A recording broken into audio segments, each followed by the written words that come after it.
BIONICLE, Mask of Light. Written by C.A. Hapka. Recording by Mr. Ligalover55. Chapter 17. One Destiny. "Hang on!" Golly shouted. Takua looked down, trying to see the Toa. Instead, his gaze caught the beam of dark fear energy emanating from the Rakshi's staff. He fell to his knees, instantly transfixed. The fear Rakshi rose up on its long legs, towering over Takua. It swung its staff toward the helpless Matoran, but Jaller had seen what was happening. He leaped forward, swinging the Koli stick he was holding. Takua snapped out of his fear trance as Jaller intercepted the Rakshi's blow. "Jaller!" he screamed as dark energy sizzled through his friend's body.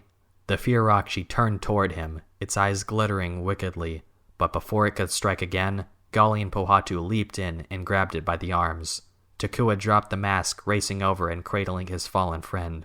"What have you done?" he cried as Jaller's eyes dimmed. "I'm supposed to make the sacrifice. I'm the herald." "No," Jaller said weakly.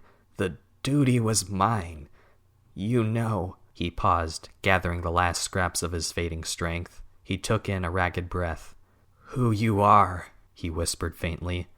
Stretching out his hand, he picked up the Mask of Light and put it in Takua's hands. "You are always different." Jaller's hand dropped limply onto the stone. Gently lowering his friend's head to the ground, Takua stood, lifting the mask. It glowed more brightly than ever. Takua stood still for a moment, his eyes distant. Nearby, the fear Rakshi struggled free of Golly's and Pohatu's grip. The two Toa lost their footing and tumbled down the steps, crashing into the other Toa, who were on their way to help. Takua turned the mask over in his hands again. His eyes narrowed purposefully. As he lifted it to his face, the mask's glow brightened again.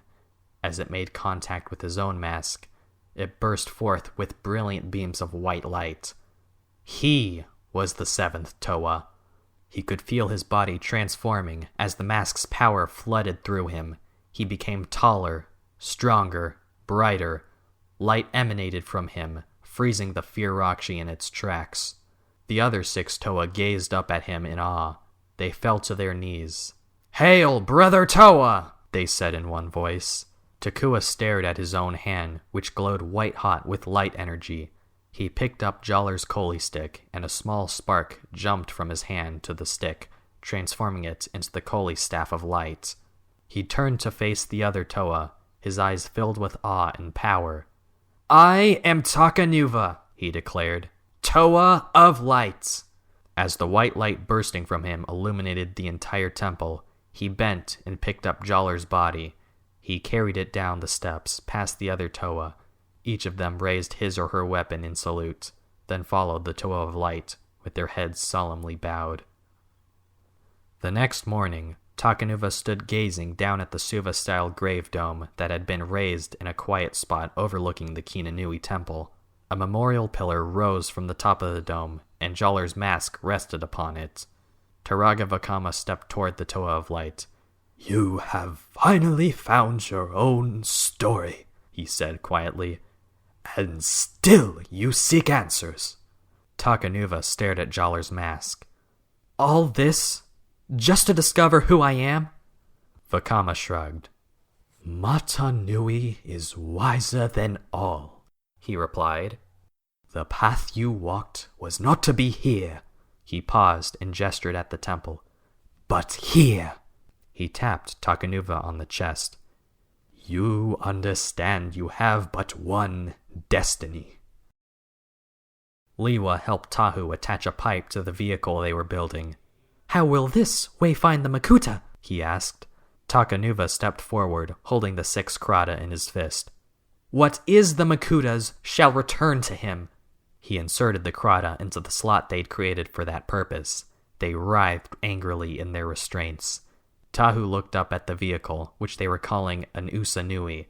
They had created it out of parts of the defeated Rakshi. Would it work? Before long, all 7 Toa were gathered around the completed Usanui vehicle. Holly walked up to them, carefully carrying Jaller's mask. "Jaller was your herald," she told Takanuva solemnly. "Let him continue to lead you to victory." She stepped to the front of the vehicle, attaching the mask to it. Takanuva nodded. Well said, Holly, he told her. Pohatu cocked his head at the vehicle curiously. Not much room in this transport, he said. Where will we all sit, brother? Takanuva shook his head. You won't, he replied. You shall not join me. The other Toa reacted with surprise. But united our power defeated the Rakshi, Pohatu reminded him. Tahu nodded. Certainly it will take nothing less to defeat Makuta. Takanuva turned away from them, staring at the transport. I have but one destiny, he said. Yours lies with the Matoran and the Turaga. Gather them and wait for my return. He stepped forward, climbing onto the Usanui vehicle. At last, he turned to look at the Toa gathered below. Farewell, he told them. The Usanui rocketed through the tunnels beneath the Kinanui. Takanuva held on grimly, not thinking or moving, just waiting. Finally, the Usanui rounded another corner. An immense door blocked the tunnel, but the vehicle never slowed. It crashed straight into the door, cracking it open before bouncing off, skidding to a halt at last. Takanuva opened his eyes. As he climbed out of the wrecked vehicle, there was a rattling sound behind him. His eyes widened in amazement as a piece of the damaged vehicle was tossed aside, and a familiar figure climbed out from the wreckage. Holly? Takanuva cried. Holly walked to the front of the vehicle and removed Joller's mask. Let me be your chronicler, she told Takanuva with determination in her voice. Takanuva hesitated, then nodded. Reaching into the wreckage long enough to pull out the 6 Krata, he turned and stepped through the cracked door into the dark chamber beyond. End of Chapter 17.